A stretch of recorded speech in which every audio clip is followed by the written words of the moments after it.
Ukuthi iningi labantu kuleli alikwazi ukubhekana nesimo sokungaboni ngasolinye ngaphandle kokusebenzisa udlame. Amalungu ePhalamende akhathazekile.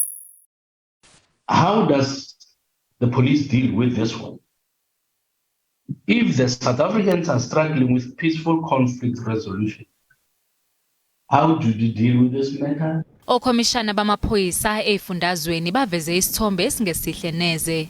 It is easy just for people to take people's lives violently.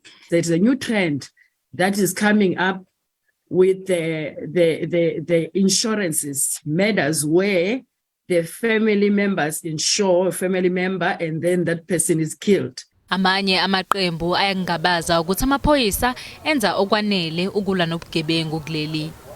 And I'm interested to know whether the South African Police Service has done a deep dive analysis into its crime prevention strategies, into its plans and policies, to measure the impact of those policies, plans and strategies. Ngqongqoshe amaphoyisa obheka icele uvumile ukuthi lesi simo siyakhathaza.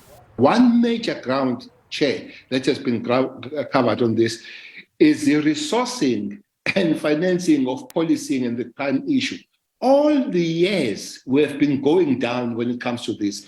Ucele uthi ukwengeza kwemali eyabelwa amaphoyisa kuzoba isiqalo sokuxazulula kwenkinga yobugebengu kuleli.